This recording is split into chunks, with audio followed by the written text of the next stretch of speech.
Yo, we are live. We are back. Hey, everybody. Glad to have you tuning in again. The fellas, we was in the back room. We call it the cave. We was back there cutting up. Almost lost track of time. Didn't even realize that if we don't go live by 8:10, it cut it off. It cuts us off, and we're gonna have to start all over again. So, those who are tuning in, we took a break last week. We had been gone 5 weeks in a row. I think September had 5 Tuesdays, and so we hit each one of those Tuesdays, bringing you the realness as it pertains to relationships, love, sex, dating. I mean, we we talked about it, and so we're going to do something very special, intimate this month. The gentlemen who are on the call, we are actually reading a book by David Dita. It's called "The Way of the Superior Man,"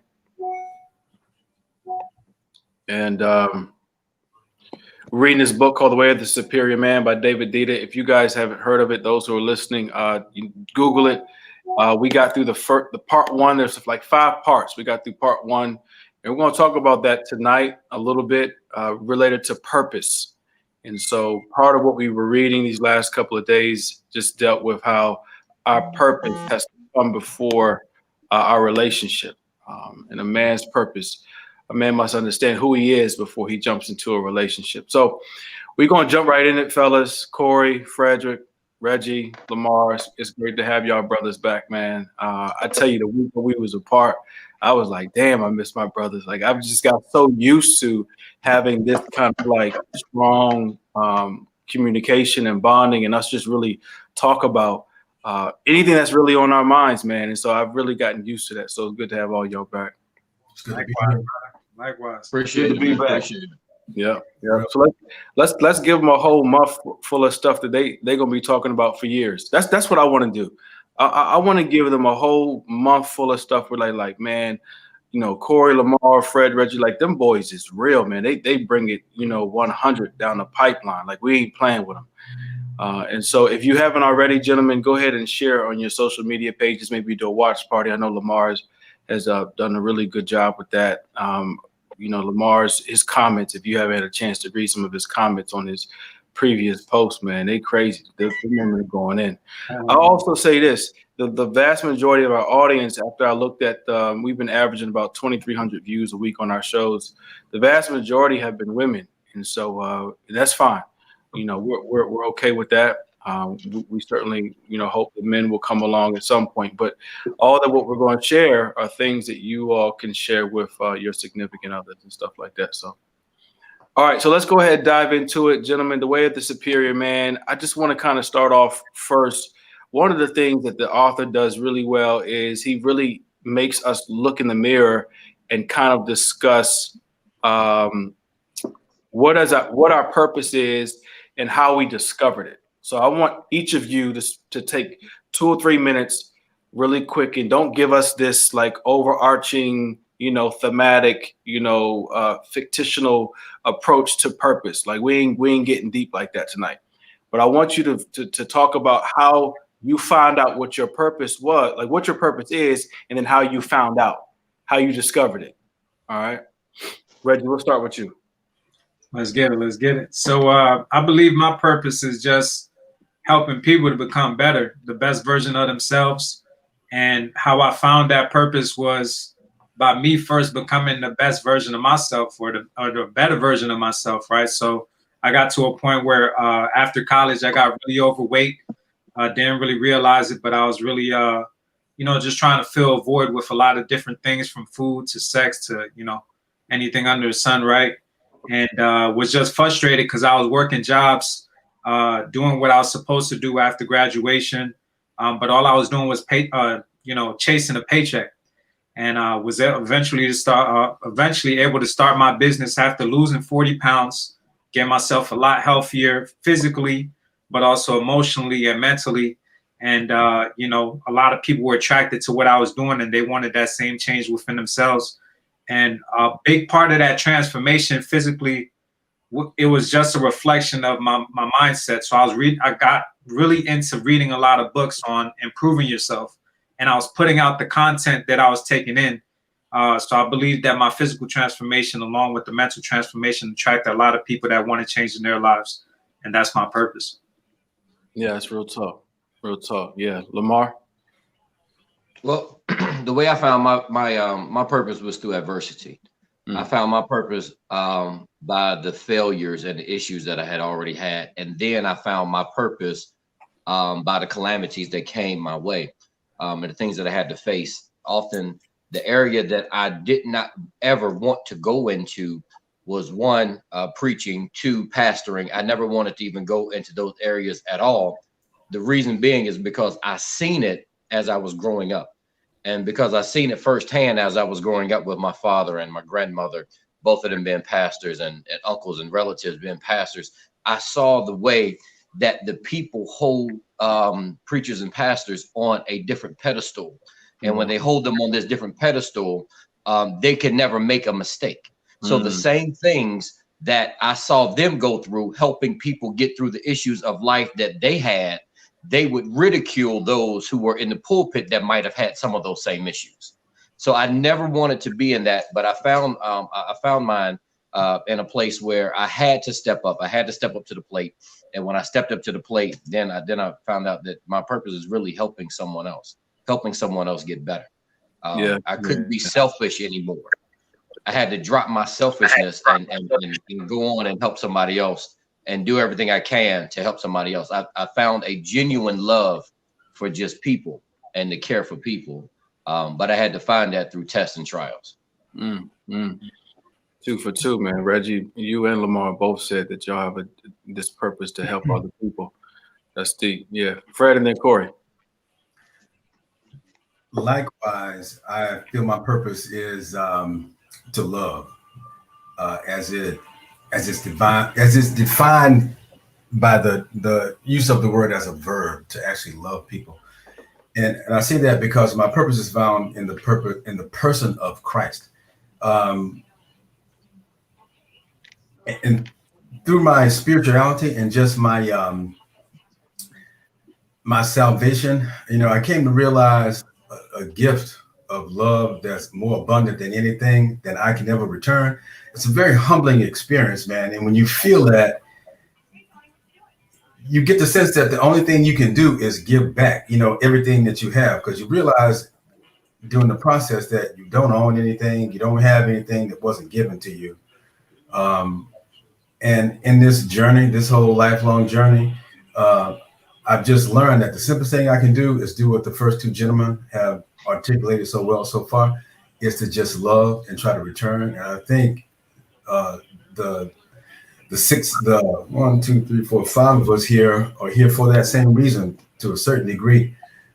Fortunately, I kind of had a spoiled existence, man. I came from a 2-parent home. I had these loving and very sacrificing, hardworking parents. I didn't have a whole lot of personal struggles, drug addictions, no criminal background, yada, yada, yada, good student, blah, blah, blah. But my life has nevertheless been no crystal stair. I had my own struggles. I had my own difficulties, my own hardships, my own reasons for getting ashy knees, you know what I'm saying? Being on the ground, praying, for answers, for guidance, for leadership, and whatever. And during that process, I have learned that the more I surrender, the more I seek abandonment to God, the more He wins. And the more He wins, the more I win. And the least I can do and the most I can do is to return what He expects of me. And that's to be an example of His love, whether I know it or not. Hopefully being used by the Spirit, somebody can understand by the grace of God, His Spirit, how they can find what it is I enjoy and how I can live a victorious existence, in light of hardships, and try to live beyond my circumstances, no matter what they may be. My goal in life is to help people discover that, what I mean, however the Spirit leads me. Yeah, that's good. And I think that we're doing that, right? I think we're all. I agree. I think that's why we're on this call. I mean, we've been on this call week after week after week, and I think we all dropping gems, dropping nuggets, and people are walking away, with new thoughts, new ideologies, new anticipations, expectations about life, just because of the realness that comes from this group. So I appreciate that. Corey, what you got, man? What's your purpose, Corey? And then also, how did you discover? I think what I'll do is I'll do the reverse and tell you how I discovered it. Much like Reggie, Lamar, and Fred just said, more so what Lamar said. I think that oftentimes people will discover their purpose through trials, tribulations, through the valley experiences, through the broken season that you go through in life that you don't want to tell anybody about. In essence, what I'm saying is I discovered my purpose by paying attention to the area that life attacked me the most in. Whether it was from being a child, an adolescent, a teenager, a young adult, to the phase I'm in right now. And one of those areas was the area of love, as Fred alluded to. My life is about love. My life is about giving. My life is about not only embracing my purpose, but helping other people discover their purpose. A book that I've been writing for years now that I am committed to releasing by the end of this year or early next year is a book titled It Had to Happen.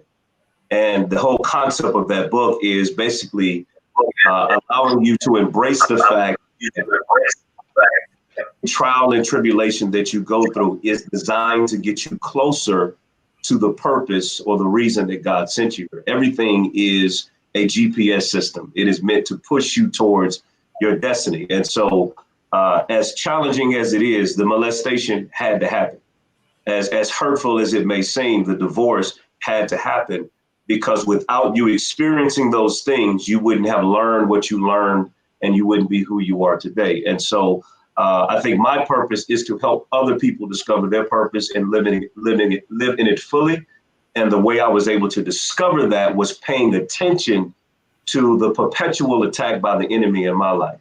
And that helped me to say, well, if the enemy keep fighting me in this area, I must be a threat in this area. So let me push past the edge, as the book talked about, and really start walking in the area. And I know we'll get into that soon.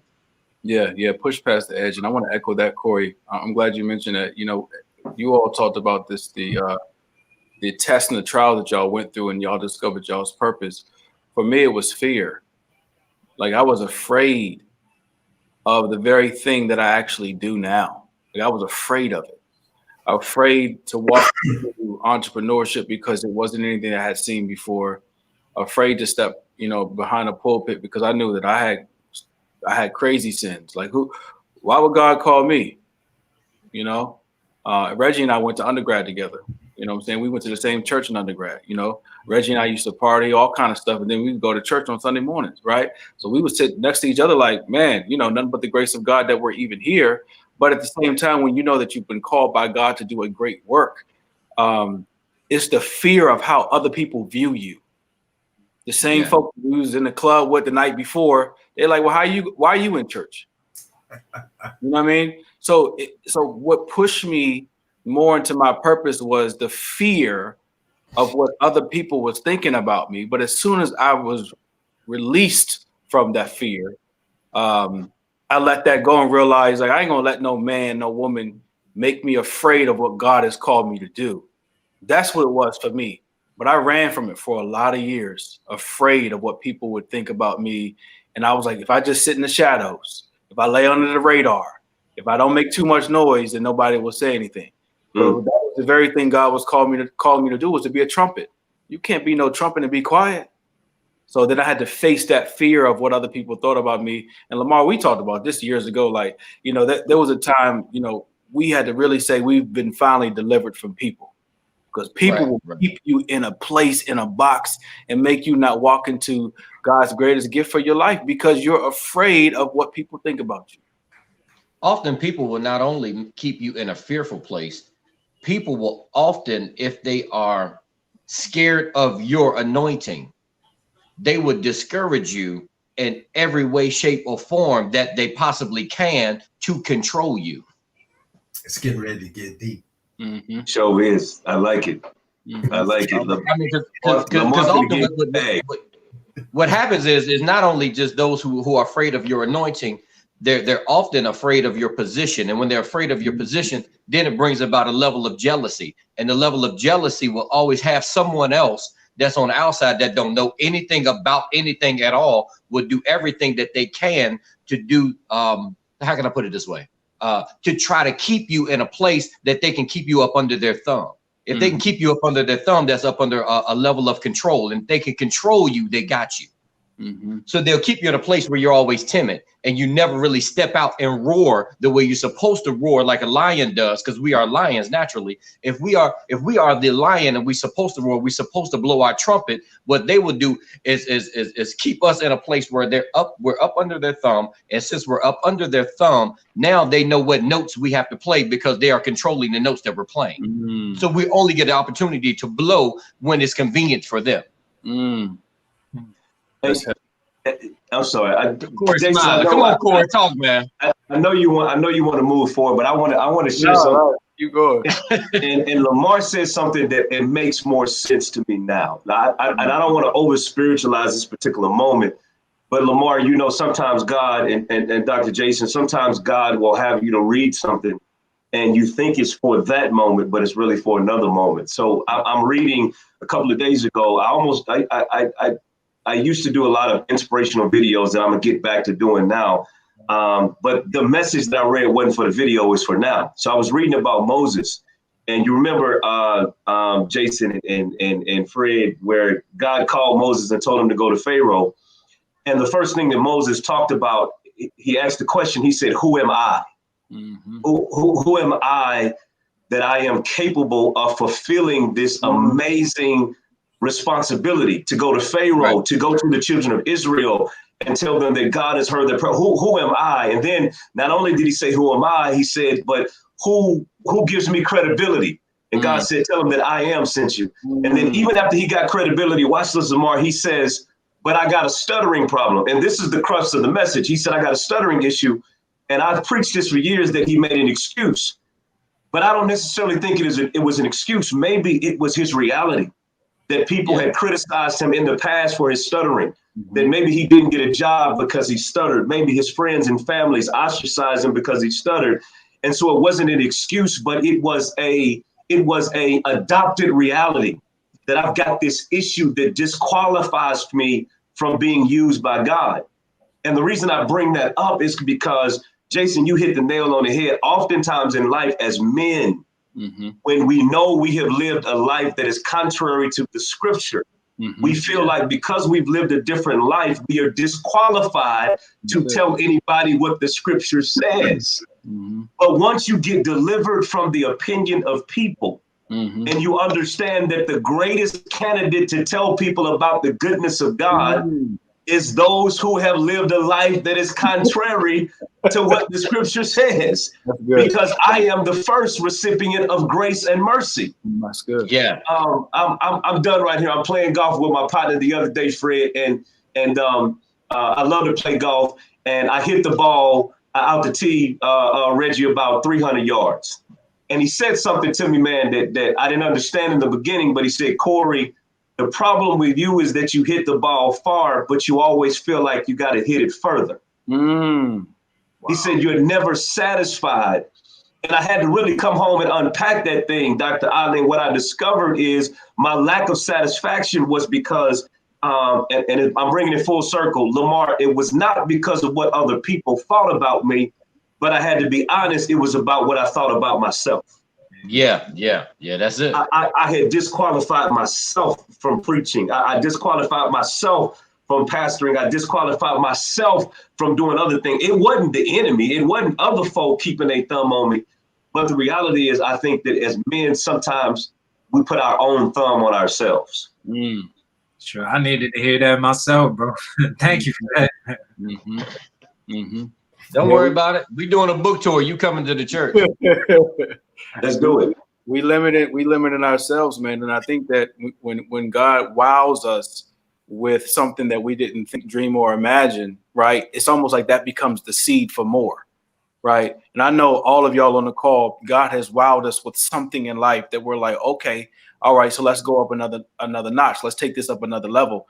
But as we go up each level, there's new devils there, right? And I don't mean devils in the sense of like the scary devil you watch on television. I'm talking about new challenges, right? There'll be new temptations, new distractions, right? And so I've been so blessed, even just being on the call watching Reggie and how Dom was on, because they're so regimented when it comes to their weight and their workout, right?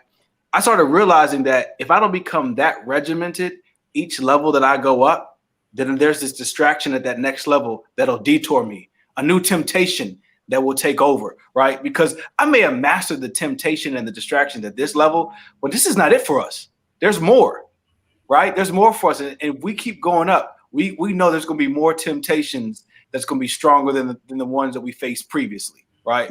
So it ain't going to get easier for us. It's going to get harder.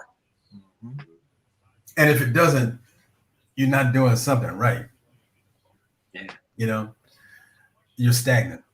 Mm-hmm. You know what I mean? If you're not, Well, the thing is, the enemy only attacks those who are actually doing something. If you ain't doing that, you are not up under attack.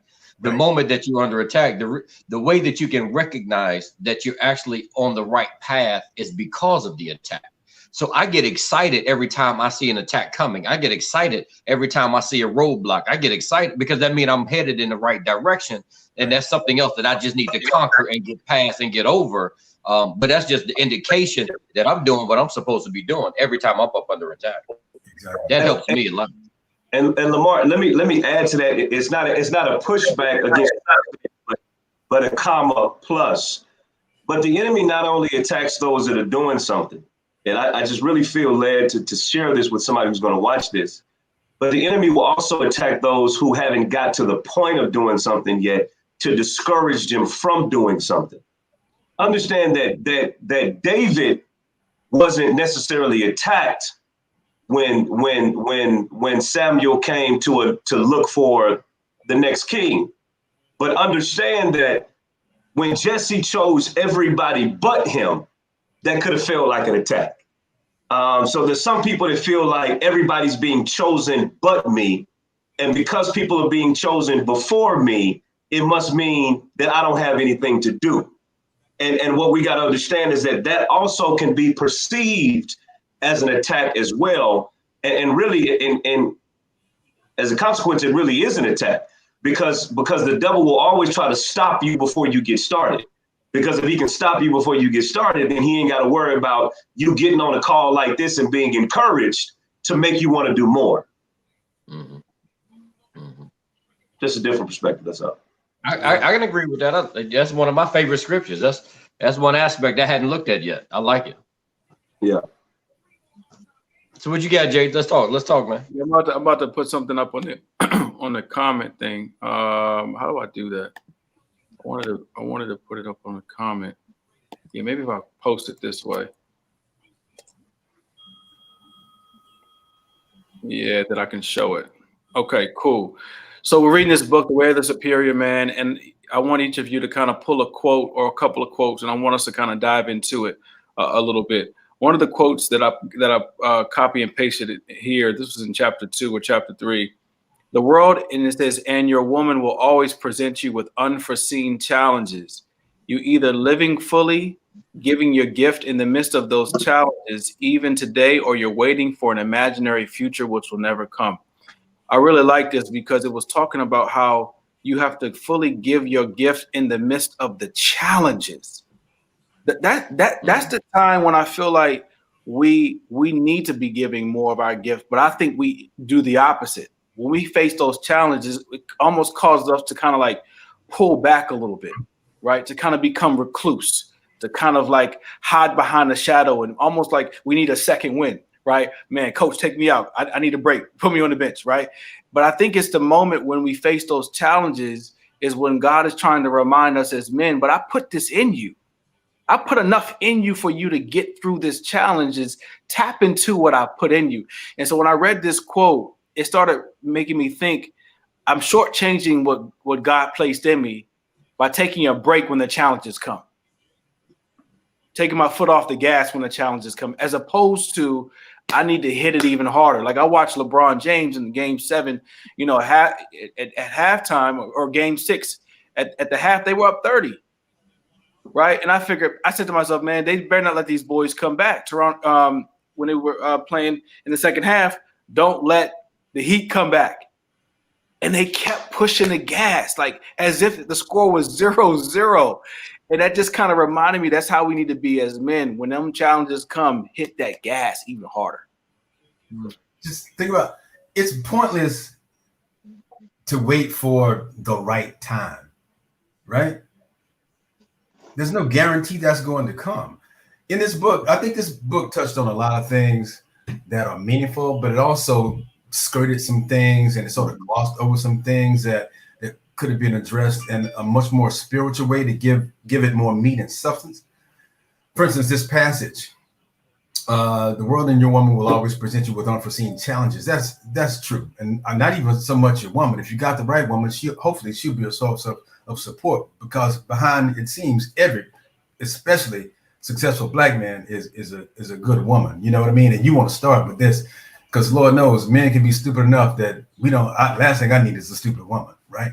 So if you have a good woman, that's half the battle, right?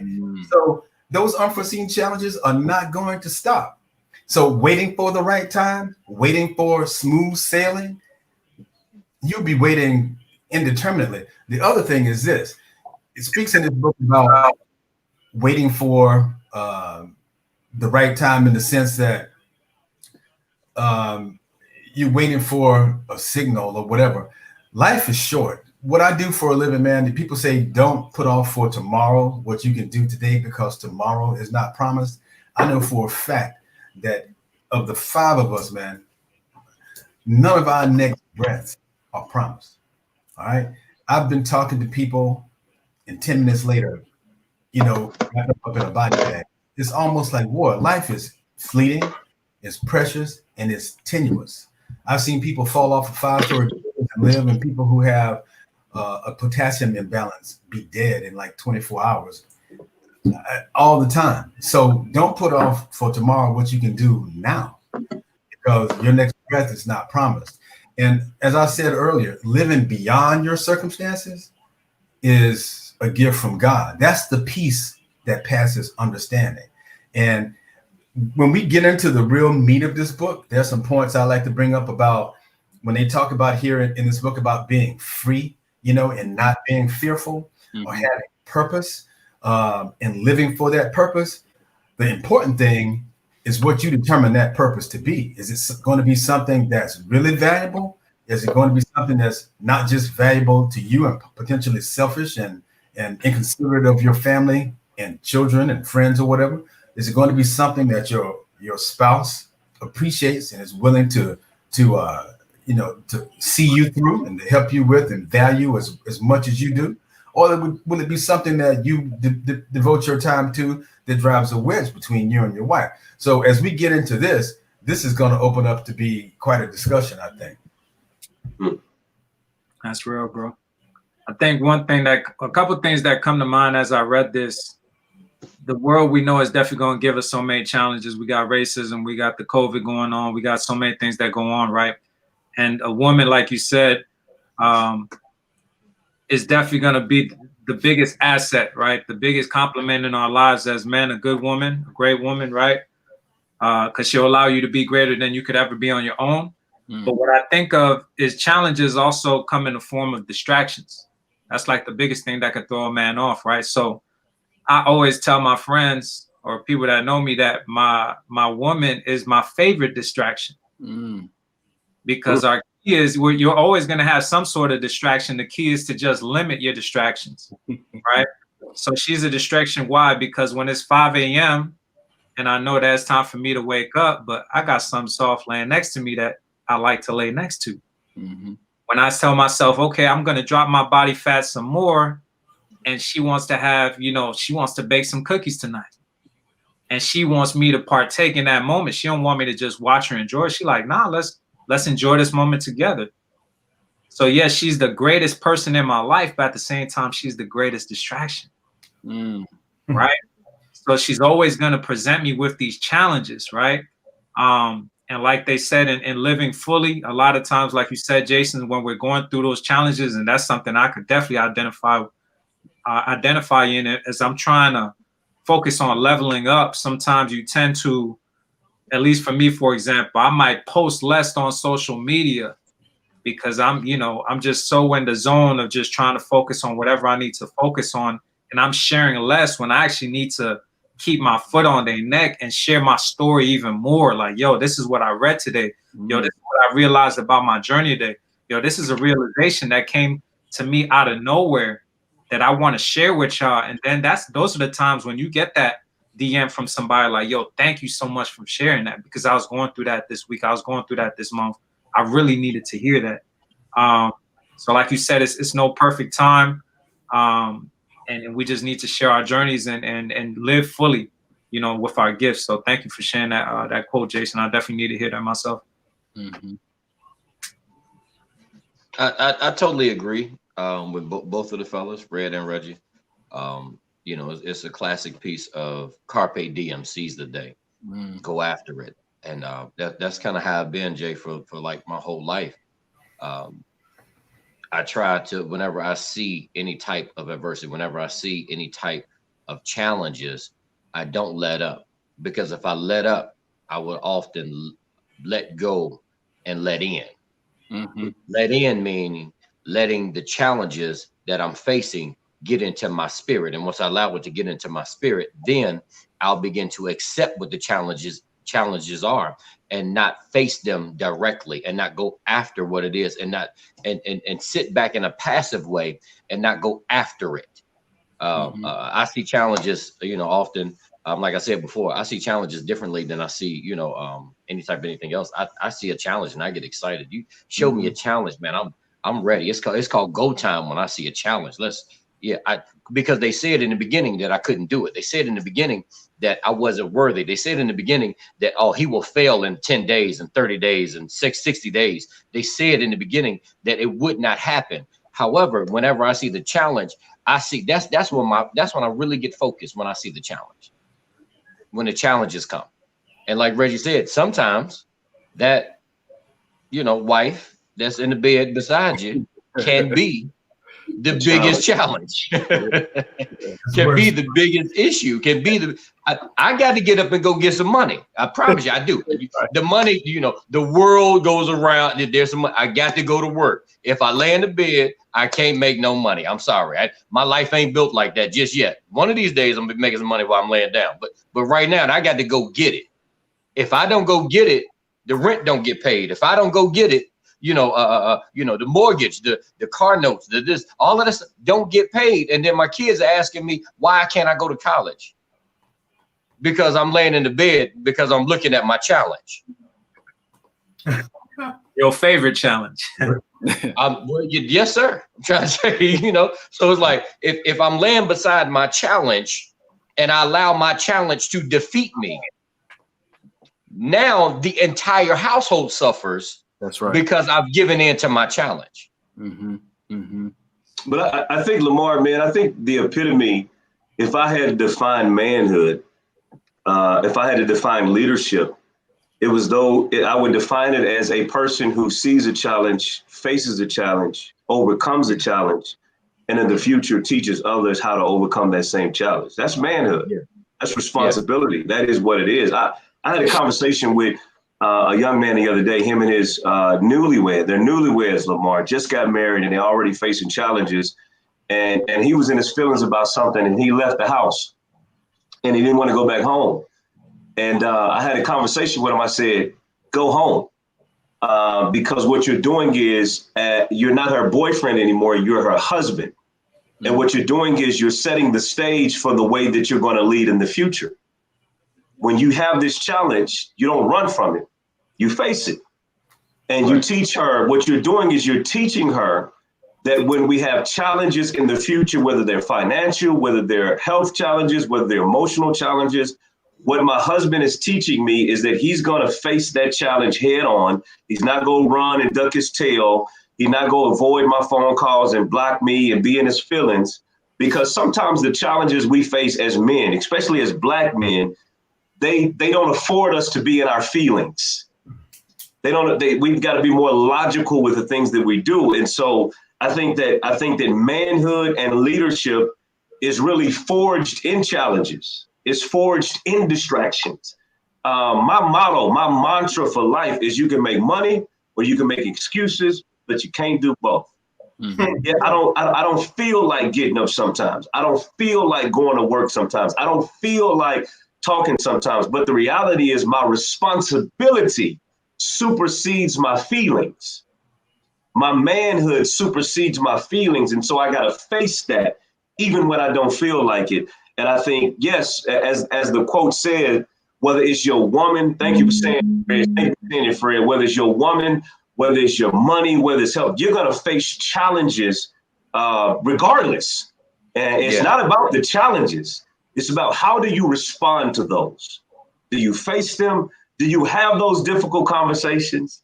Or do you tuck your tail and you run? And I think what we've got to do is we've got to learn as men to face those challenges head on in fear, as the book talked about. In fear, realizing I don't have all the answers. I've never experienced this before. This is new to me, but I'm going to face this challenge and I'm not going to back down. And guess what? If I fail, I learn something so that when I reboot, I've got more knowledge and wisdom and more courage to go after whatever it is that I'm chasing. Yeah, that's real. That's real. I'll put this other quote on there. Lamar, you kind of hit on this. What pops up? When you deny your deep truth to please your woman, everyone will feel your lack of authenticity. And so, Lamar, you were talking about how the whole house will feel it, right? When you're not authentic to yourself. And Fred kind of touched on this earlier, and I want to kind of go back down this rabbit hole because I've really not had this discussion that I'm about to start with any male before. There's this dichotomy of being free and acknowledging the gift that we have inside of us. And then there's responsibility. And that dichotomy has always, I feel like, made me question, did I make the right decision today, this week, this month, or this year? Because I want to focus on my true, authentic self and be free. But at the same time, I've got responsibility and responsibility to others, right? So I just want to pose this question to you, gentlemen. When we talk about finding purpose, yes, some of that is self-fulfilled. And then another part of that you all mentioned is helping others. But there is still some self-fulfillment in our purpose because it ain't all about just helping others. We feel good at the end of the day when we go home and we know we've helped others. That's part of self-fulfillment. How do you balance being free and chasing after your purpose and then also having to own up to responsibilities of a wife, of children, and their needs? Because their needs oftentimes may supersede our own personal needs. So I'm chomping at the bit at this one because as soon as I heard it, it's like, it's an excuse because why can't you do both? So a quote that comes to mind that I love when I see it is, you're not unmotivated. Don't go get home after work and just watch TV. Work on your dream, work on your purpose. So it's not like you have to leave your job if your purpose isn't set up for you to take care of all of your responsibilities right now. You could get home from work and then work on that purpose and that dream that you have, that vision that you have, until it gets to the point where you could leave that job that isn't allowing you to operate in your deep truth. What's happening a lot of times, people get home, oh, I'm so tired, man. I worked a long day. I deserve to watch the TV show, eat a bunch of food, drink some beer, and fall asleep. So they keep putting their dream on the back burner for the ultimate perfect day, like we were just talking about in the last quote, that never comes. But you can do both. You can take care of your responsibilities and work on that vision on the side. So you can walk away. And I know one thing, man, I love this quote. When you deny your deep truth to please your woman, everyone will feel your lack of authenticity. And at the same time, the reverse, when you operate in your deep truth, everybody feels it and is inspired. Even at my lowest in business, My woman has seen me from very early stages in my business. She's never told me to change the course. She's never asked me why am I doing this, because she sees how hard I apply myself. I'm not just sitting back. I'm not just laying down. I'm not, even if I take a blow, I'm getting back up. So people literally will live vicariously through you by watching you live in your deep truth. Yeah. Seriously. Your wife, your children, people's other children, the whole neighborhood, people everybody. Your question jumps straight to section 7 in the book. It says in section 7, your purpose must come before your relationship. I kind of took issue with that generalization because it didn't lay an appropriate foundation to me, because your purpose could be very selfish. I touched on that a little bit earlier. You know, it depends on what your particular purpose is. You know, your purpose could not have very much social value whatsoever, you know, to anybody or your spouse, depending on what it is. So I made a little note and said, and put an asterisk beside it and said, that depends on what your purpose is. Now, depending on the foundation of your purpose, how you went about finding it, what its real value is, if it has weight, if it's true, if it's golden, you might look back at like 1 Corinthians 10:31. It says, so whether you eat or drink or whatever you do, do it all for the glory of God. If your purpose is in keeping with that, then there will be value added to whatever you do. There'll be value added to your family, to your relationship with your wife. It won't neglect anything. It'll be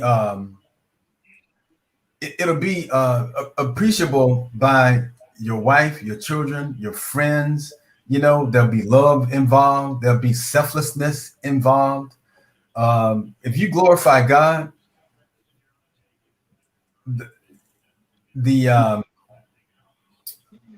it's not a self-edifying or self-aggrandizing thing. So people can trust you in that regard, right? You know what I mean? And you don't leave anybody out. You don't leave anybody behind. So it depends on what your purpose is, you know, as to whether or not you can take people along for the ride. Yeah. Hey, Fred. Yes, sir. You know, I've accepted my role on this group, and I know I am the antagonizer at times and the person that will get pushback. And that sounds great and chummy and wonderful, right? But let's just keep it real. Every woman is not a Coretta Scott King. All right. So Coretta Scott King sacrificed her relationship because she understood her husband's vision. Right. Because I can give you scripture after scripture that will show you that I believe even in the book of Genesis, it says a woman's desire will always be towards her husband. Mm-hmm. So understand this, going back to the question, because reading the book, I read it too, and it talked about Reg doing it 1 hour a day if you couldn't do it in totality, which I thought was good because it gave somebody a measurable, tangible action plan to fulfilling your purpose. Yeah. But let's not be unrealistic here. There are some women that have a nature of competition, that anything that they feel like you are putting before them becomes a threat to their existence. Absolutely. And so, I mean, I understand that what are you talking? I understand we're going to give scripture and we're going to have fun, but let's just keep it a buck for somebody that's with Why would you marry somebody like that?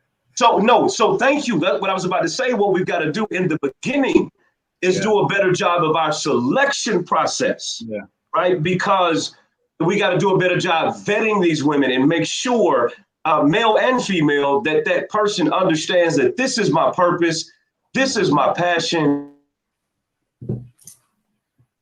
And if you get I love you, but this is what God created me to do. And so I tell people all the time when searching for a woman or a male, whatever it is that your flavor is, you want to find somebody that gets in alignment with your vision, but doesn't get in the way of your vision. All right. So, because there's a way to get an alignment and not restrict my vision. Right. Not get in the way. Not get in the way. And so you got to make sure that you find somebody that understands that you are a man of purpose, that you are a man of destiny, that you're a woman of purpose, a woman of destiny. And I understand, Boo, that you want me to stay and eat cookies in the bed and watch Young and the Restless. And I may give you 30 minutes of undivided attention. I may sacrifice 30 minutes, according to the book, and give you some time. But ultimately, my purpose is to go north. And if you go ride in this vehicle with me called life, I need you to get in the passenger seat, put your seatbelt on, and let's rock and roll. Because there is other people that are watching, my friend, that have experienced times in the past where people will compete with your business or your ministry, your nonprofit. And it's like, you ain't giving me the time that you giving that. Okay, so now we got an issue. Go ahead, Fred. I see you. Before Fred jump in, I wanted to say to you, Corey, you hit it right on the head in the book, because the counterbalance wasn't that we needed to spend all of our time on our gift and our purpose. The author, who is male, said, no, we also need to be spending undivided attention. I'm glad you mentioned that, Corey, that undivided time to our spouse, which means we need to put down our gift, put down our dream, and not try to do it simultaneously. We can't be on the laptop and then she's talking to us. We're like, yeah, I hear you. No, put that thing away and really spend some undivided time. And one of the parables, or one of the excerpts in the first chapter of the book, first part of the book, you guys remember he was talking about how he made $1 million in one day. Do you remember that? The guy came home to his wife and said, baby, I made $1 million today, and she wasn't excited. And he was trying to figure out, well, why aren't you excited? The first thing she said to him was, well, did you forget to bring the milk home that I asked you to do 3 times ago? And he forgot the milk. He said, well, damn, the milk, I'll buy a cow. And she said, that's not the point. I don't want the cow. I wanted you to remember the conversation that we have. Give me your undivided attention while you're chasing your dreams, right? So I'm glad that you brought that up, man, because it's so important that we balance the two, chase the dream, but also provide undivided attention and a set amount of attention to our spouses. I want to say a whole lot about this, but I'm gonna kind of sit on the back burner a little bit, because I have been, go ahead, keep drinking out the cup, Corey, keep drinking out the cup. I have been probably, I'm gonna say it's me. I ain't gonna say none of the other fellas that's here right now. I have been the one who has failed in doing both. I have failed in doing both. I have placed too much attention on one or too much attention on the other, and have never come to that thing that's called balance. Because once I get locked in, once I get my focus locked in, I'm locked in on that and that alone. And everything else is kind of like, y'all ever watch Peanuts when the teacher be teaching and all you hear is That's oftentimes that's sometimes, I mean, just having a real honest moment. I know I'm gonna get in trouble. My wife's watching right now. I already know she's watching, so I know I'm gonna get in trouble for this. But I'm gonna take the heat. I'm gonna take the heat. Don't worry about it. I'll take the heat, fellas, for everybody. Get them. Look, here's your wife. Well, I ain't heard nothing at all. Look, you've also succeeded in both. Look at that, man. Like, yes, that's the win. Well done. Well, I'm doing the best I can. I love y'all. I'm just trying to say I love everybody. I'm doing the best I can. and it's not because of me that we have lasted 20. It's because of her that we have lasted 20. She should have left a long time ago. If we want to have a real conversation, she should have left a long time ago. Because I did not know how to balance. I did not know how to do any of that. And still to this day, especially in this new role, man, I've been senior pastor for 1 year. It literally 1 year today, October 13th, 1 year today, celebrate my first year at pastoral ministry in the middle of a pandemic, which has been absolutely ridiculously crazy. All of those who thought they were supposed to, that you thought was going to be with you, ain't with you. And then those that some of them that are with you, sometimes you got to fight that spirit of familiarity simply because they grew up with you. So I'm struggling with all of those things, at the same time. And then I still got a wife. Then I got kids. Then I have, I got kids, not just young kids. I got young adults. So I have to be that one in the middle of all of it to be that example for my son, so he don't, develop bum tendencies Let me say that again. I have to be that one that's going to grind. He need to see me working. He need to see me going out there and getting it. Yeah. And the reason he need to see me is so that he can develop those same things that I have integrated in my life. I have put into my life that, okay, ain't nobody going to pay your bills but you. Hey, Pastor Staples, ain't nobody going to take care of your family but you. You got to go out there and get it. And then you have to come home and make sure that she's fine, make sure that she's happy, make sure that she's okay, make sure that she's satisfied in every way that you possibly can. Often the issue is that, and I've seen it, and I'm gonna say it, I know I'm gonna get in trouble again. I already know I'm gonna get in trouble. Y'all pray for me. Y'all please pray for me. Because it's gonna be bad. All right, it's gonna be bad. But since we're gonna be honest, we might as well talk about it the way we need to talk about it. There has been times where I thought, I'm not gonna say she did this, but I'm gonna say this is what I thought. This is my feelings. Miss Staples is my feelings. I know you watch it. So my feelings are that there have been times when I would think that there is a level, like Corey said, a level of competition when things are being done, and sometimes it's like, who are you going to pick first? Are you going to pick me first, or are you going to pick the church? Are you going to pick me first, or are you going to pick the job? Those are areas that I have actually personally failed in. And I see the comments say ministry first. Well, you can say ministry first, but there's somebody at the house that, you know, yeah, okay. Hey, Lamar, what's up, Elaine? Hey, Lamar, let me ask you a question, man. I really want to bring a practical. I think the last time we was on, Fred was teaching us what perpendicular looked like. And so what I want to do is I want to do a visual aid of what balance looks like. See, oftentimes when we talk about balance, we think that balance looks like this, but that's actually not what balance looks like. If you ever seen the scale balance, it does this for a while. All right. And so balance is not linear, but balance is sometimes a little bit more of this, sometimes a little bit more of that. It takes a while before that scale slows down. That's right. To get to here. And so I think oftentimes what we're so in a hurry to get to here that we miss the journey. We miss what comes in this right here. We miss the fact that I'm sorry, Fred, it's all yours, but we miss the understanding that sometimes it's gonna be here. But what we've got to give the assurance to what's here that eventually you'll be here. And it's a relay sometimes. Go ahead, Fred. Hey, no, that's an incredible analogy. That's a great analogy, man, because thank you. My cash app is CL Hughes 77. Okay, go ahead. I'm sorry.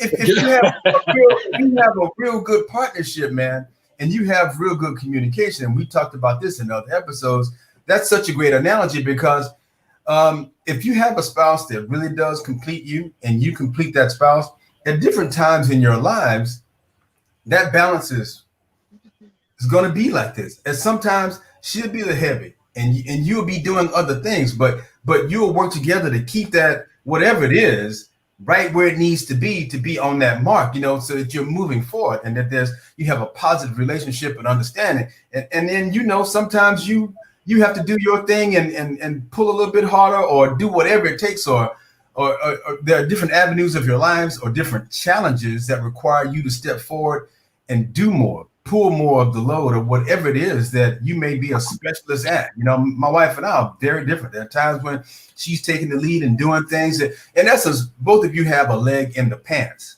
You know what I mean? And if you work together, you can run fast and go far. But if both of you try to go in different directions, and if you don't coordinate, if you don't coordinate, you're going to be tripping and stumbling and going nowhere.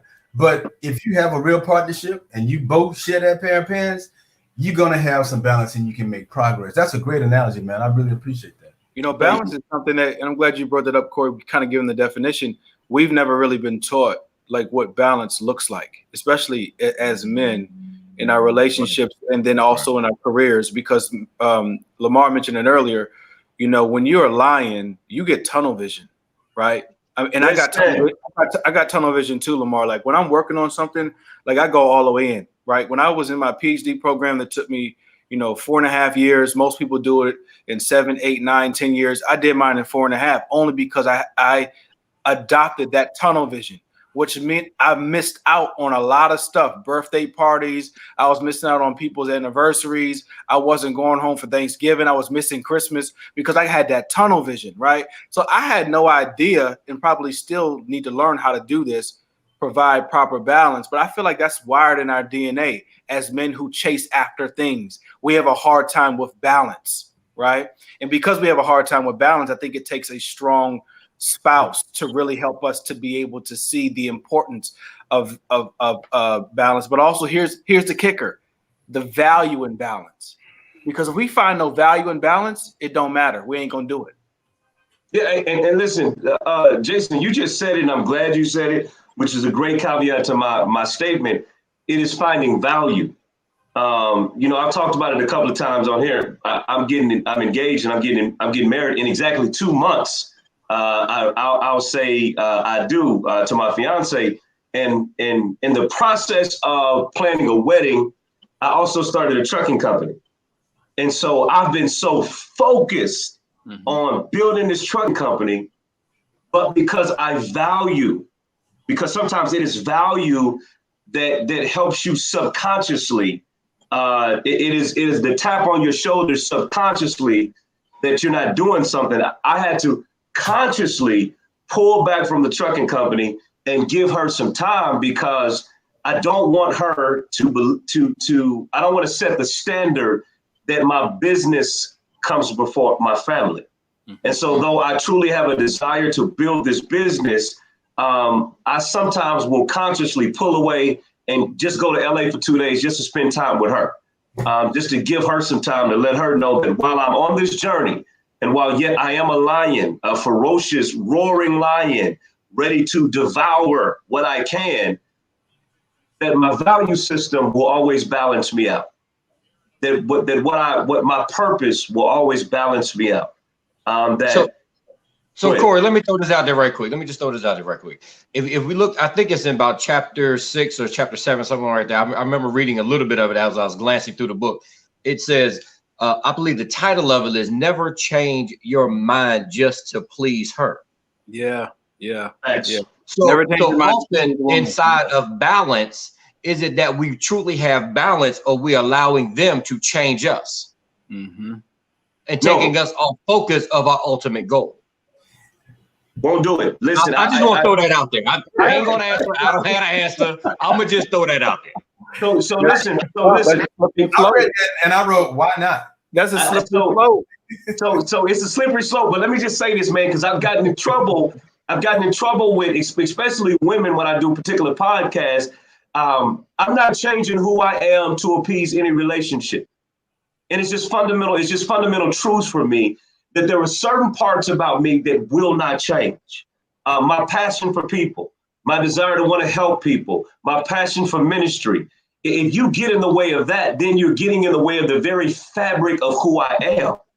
And so I can't change that to satisfy you.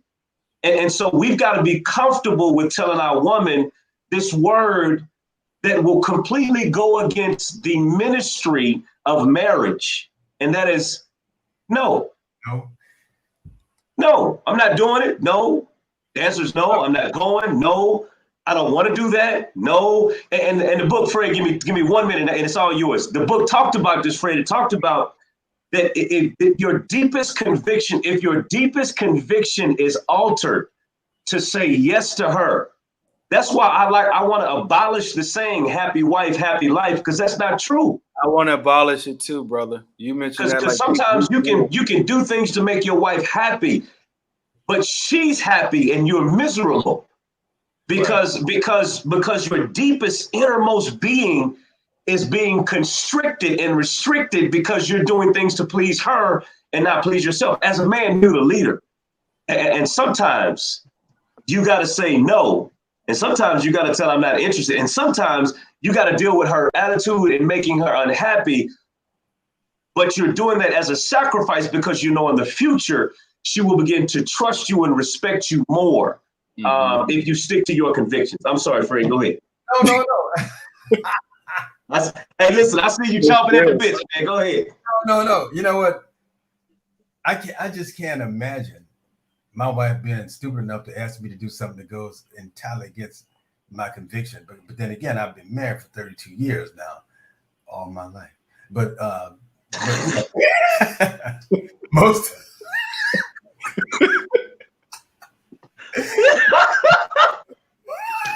Pray for me, Pastor.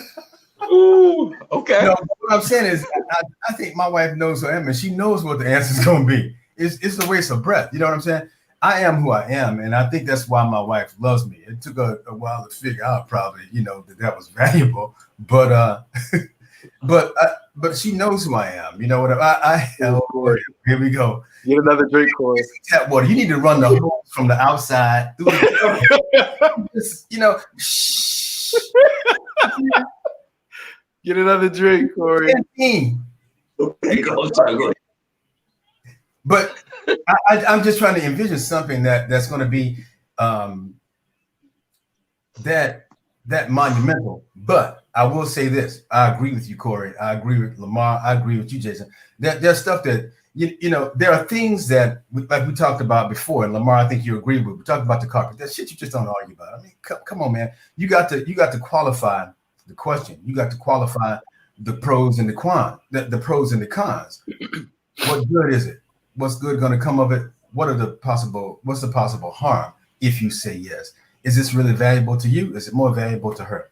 Qualify all that stuff and make a decision. Sometimes it's not that big a deal. But if it's something that, whether you're going to be right or wrong about it, I agree with what the author said in the book. I think your woman appreciates you being a man and making a decision and sticking with it. You don't want nobody who doesn't have a spine enough to make a decision and stick with it, right or wrong, whether she likes it or not. Sometimes you have to make decisions or give a no, whether it's your children or your wife or your family, your extended family, like it or not. So we are in agreement. The same chapter that Lamar was in, I'm going to show this excerpt, and I thought it was really good. Be open to changing your feelings based on whatever your woman might reveal to you through her words or her body language. Mm-hmm. Here's a caveat, but then make your own decision based on your deepest intuitive wisdom and knowledge, right? So the author says, be open. And I think that's where it needs to start for a lot of us as men. Right. We are not open to changing our feelings based upon what our woman reveals to us because we already got our mind made up, right? So we come in and we're open through her words and her body language, but then we still make the decision based on our deepest intuitive wisdom and knowledge. I believe that the level of respect that she has for us will only increase. I think that sometimes we make that decision not based on our deepest intuitive wisdom and knowledge, but some men just don't respect women's opinion. I mean, there are men married to women who really don't like women, So Fred, I want to suggest this, and it's interesting that me and my fiance Lamar was having this conversation last night, and I said that what has to happen, I think, is extremely important that most people don't work on collectively is establishing that trust and establishing what my motive is if I tell you something that may contradict what it is you desire. For example, we were talking about friends of the opposite sex. And what I told her is, as a man, I know men, so I can see what you don't see. And as a woman, you know women, you can see what I don't see. And so, but what I have to do is I have to make sure when you tell me, come talk to me, Pastor Staples, when you tell me that woman is an issue, I got to make sure that you're not telling me that from a place of insecurity and a place from control, but more so that you're telling me that from a place of genuine authenticity, saying, baby, watch out for her. She got a Jezebel spirit.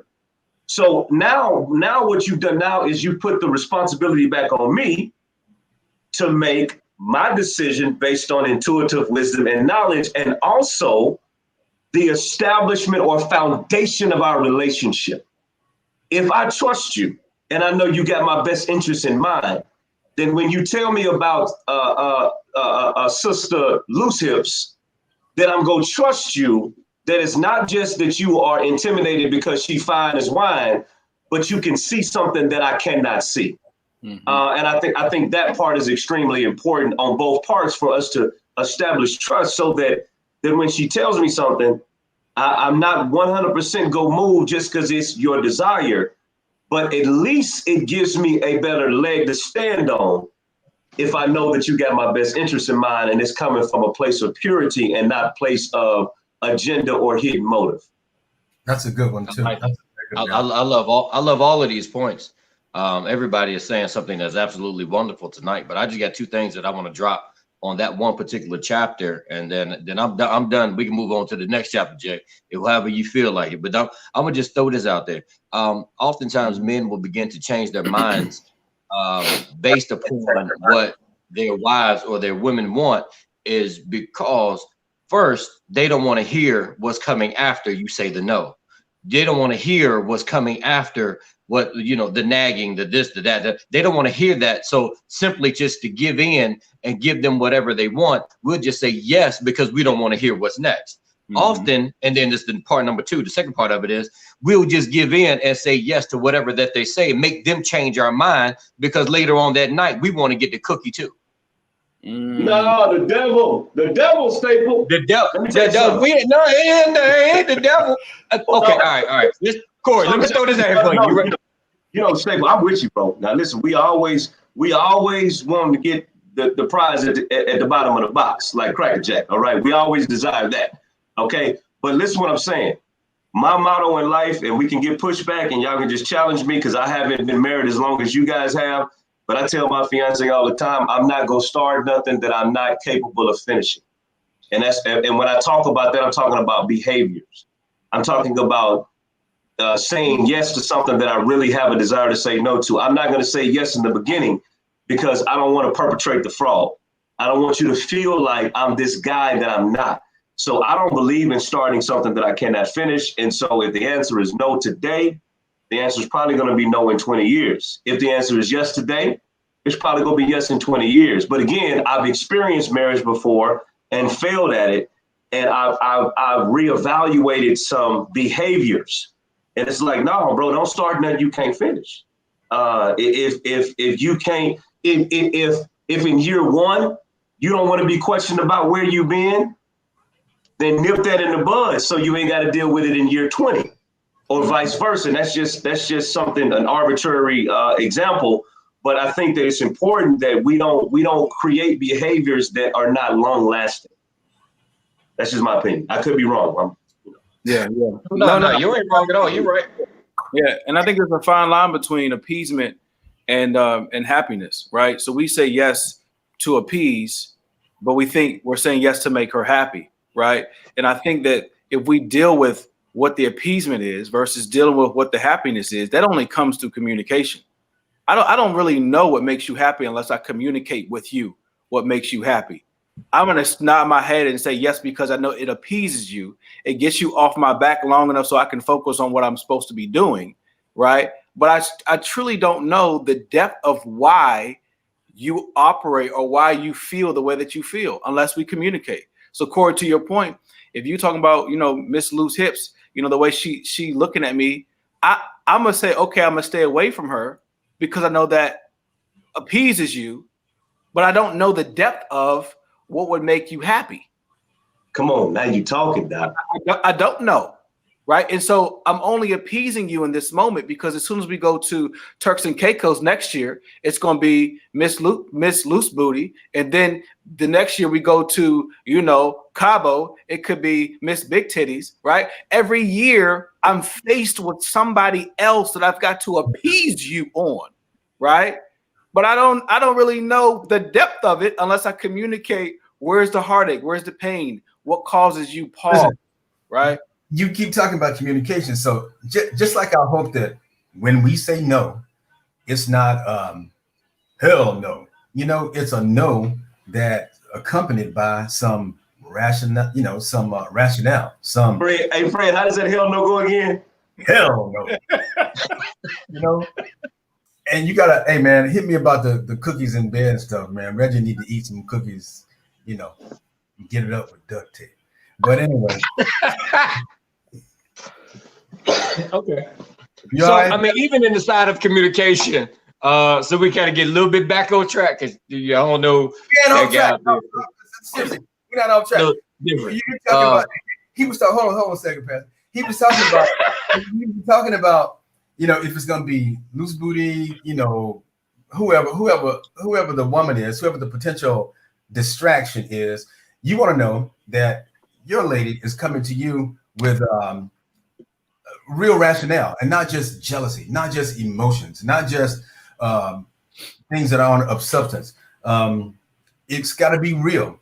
Likewise, when you say no, it needs to be backed up with rationale, you know, pros and cons. Well, you know, I say we no to this because if we do this or you do such and such, then this is going to be the result potentially. If we do this, this could be the result potentially. And if she can't understand good sense, you know, good reasoning, you have to, it's all about communication. You have to be able to talk this kind of stuff out. Same thing. It's hard to find your girl credible if she's just saying things that could be potential, you know, the genesis may just be jealousy or she don't like this girl. She don't like the way she's looking at you. Got nothing to do with you. But if there's this girl is known to act on these intentions, it could be a problem. And she could simply just be trying to protect your relationship, right? She doesn't want you to be unnecessarily distracted, unnecessarily tempted. She may know about your college career. You know, who knows? But the point is, it's all about intent. It's all about communicating what your real intent is, and then being able to find your partner credible and being able to trust each other. Right. I'm gonna take I'm gonna take Corey's role for just 1 second. Just 1 second. When you start dealing in the area of communication, you still have to deal with one, does she even respect and value what you say? Two, do she trust what you say? And if she actually trusts what you say, and then three, is she is there a place inside of your communication how you guys value one another? Is it a spot where she can really depend that what you say is going to happen? Right. You married this woman, right? I hope that she's trusting you. I hope, you know, this goes all the way back to red flags. If you got somebody who doesn't trust you, and you should know this inside of hell before you marry her. But that's not always reality. That's not always reality, though. Yeah. It don't always. See, don't forget, you was raised in a 2-parent home. You've been married for 32 years. You're dealing with folks from the other side of the track that couldn't afford duct tape, so we had to use masking tape. All right. And so read my book, man, Tong Fu. Masking tape.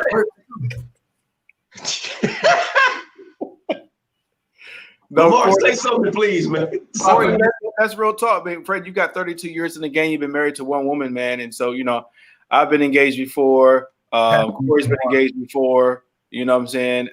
Like we didn't get it right the first time, maybe not the second time. So I think there's a lot of brothers who just don't get it right the first couple of times, and so the reality is, how do we move past our blunders and our failures and know that we don't take them into the next relationship, right? Hey, but Jason, sometimes let me just say, let me be an advocate for brothers like me and you. Sometimes it's not that you don't get it right. Sometimes it's that they didn't expose or reveal their lack of trust until you said I do. Because there's some people that are more skilled at presenting their representative than others. True story. And so you don't even really realize that this woman don't really trust you or this man don't really trust you until you went down the aisle because they were infatuated by your ability to perform in the bedroom or your status or whatever. And so you don't really get into the nuts and bolts of it until you get in the marriage. And the question is, once you get there, then what? Once you realize this woman doesn't trust you, are you willing to do the work to unpack the dirt that light is thrown on her that has nothing to do with you? Because here's the reality. Sometimes her lack of trust of you is really a reflection of her lack of trust of her father who wasn't there. or of the last relationship that she was in. And so she is conditioned to challenge you. And you don't, she's never challenged you until you get into a financial crunch 5 years down the road. She doesn't really challenge you until there's a medical issue 10 years down the road. And the question is, again, I think the epitome of manhood is not the challenge, but how you respond to the challenge. That's good. That's good. Well, tonight we talked about the purpose. What is our purpose? How do we discover it? And then how that relates to the women that are in our lives. Next week, those who are still watching, we know it's 20 minutes past the hour. Those who are still watching, we are going to talk about dealing with women. And we're going to really kind of bring in, we wanted to start with purpose first, how important that is. Corey drinking his water, how important that is to kind of lay the foundation that our purpose is so important that we have to feverishly chase after our purpose, but also find the balance in chasing after our purpose, but also maintaining and sustaining a strong and thriving family. That's that balance that most of us are still learning how to do. But next week we do want to talk a little bit about the women that are in our lives, the women that are in our past, right, Corey? The women that we've dated before. Right? The women that helped. Fred said no. Fred said no. No, because the thing is, you wouldn't be the man that you are without those experiences. Hey, but Jason, Fred can't remember the women he dated in the past. He's been married 32 years. Well, he can listen in on the conversation. I've been married most of my life. He can listen in on the conversation. I'm like, damn, y'all did what? No, but those experiences, I do believe, gentlemen, those experiences that we've had with prior to, all of you being married and Fred soon to be engaged, those experiences have allowed us to be better in our relationships. You know what I mean? Well, one woman is enough for anybody. What? You said one woman is enough? You just said I was getting engaged again. Corey, ain't nothing in the cup, man. Ain't nothing in the cup. I think you married Corey's engaged. I got nervous because Corey, did he say Fred? I ain't say Fred. Hey, Lamar, I got nervous because Jason said Fred is getting engaged, and I was like, well, he married. I mean, oh, I apologize. I didn't mean to, Fred. I know you married 32 years. I apologize. Oh. Come on. Like what? You didn't what? Don't get me killed. Me and Lamar getting killed tonight. I'm using duct tape and scissors tonight. And some cookies. Hey, so look, somebody did text me and said they took your duct tape plan, Fred, the last week. They said it worked out for them well. Yeah, I mean, I never used duct tape before. I mean, I've used some other things, but duct tape and a hairbrush. Hey, come on, man. Ice water. Next week, we're talking about dealing with women, our current, our past, and for those of us who are walking down the aisle soon, our future, understanding really how the alignment of a woman really perpetuates greatness for us as men. I don't think we really spend enough time talking about that. Those aren't barbershop talks, but we're going to talk about it next week. I really do believe that there is a greater level of blessings when we do align ourselves with a very strong and powerful woman. I believe that wholeheartedly. And I think that we haven't even tapped into half the things that God has in store for us because we have not found balance in our relationship while we're still out chasing the dream. So we working on stuff, gentlemen. We working on stuff. So Fred, bring all your treasures next week, man. No, we don't need see Fred's treasures like take the hair off people's arms. Do you heard anything about like painters take? I mean, come on, man. Let's figure this thing out. Some or handcuffs. You talking about that blue thing? Oh, yeah, I got some of that.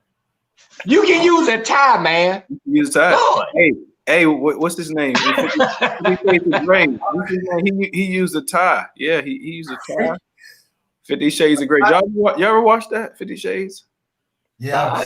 Hey, first of all, Jason, I'm super saved, so I don't watch stuff like that. Oh, really? Okay. Well, I read the book. And he takes another drink from the empty cup.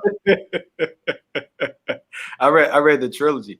Hey, man, that thing was wild, man. I learned a lot of stuff I didn't know. Man, I had gone through all that stuff by the time I was 13.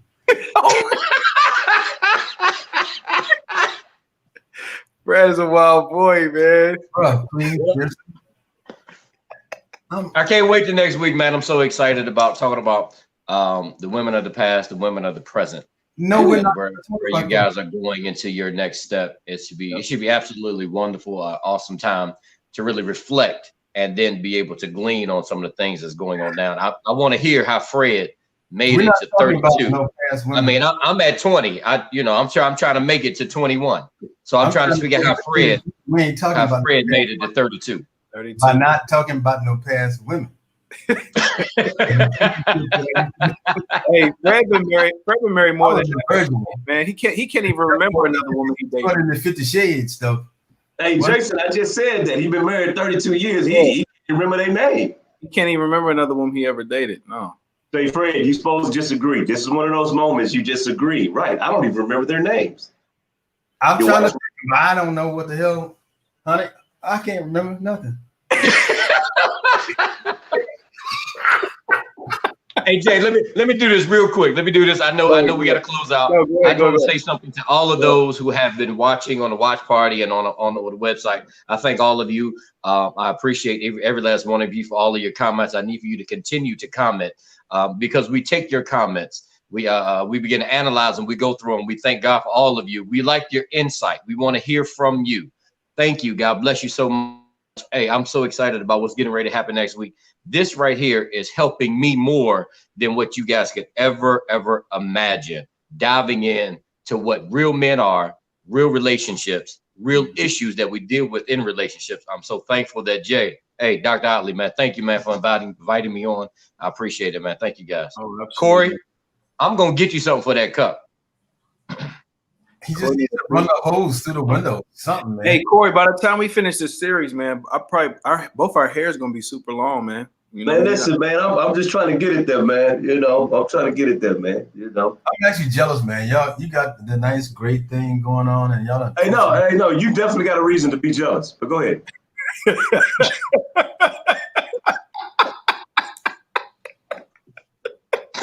didn't think I'd ever do that on a webinar, but. Man, okay, signing off. I love y'all. God bless you. Take care. Man, y'all be blessed, man. Hey, man, y'all be easy, man. Take care, All right.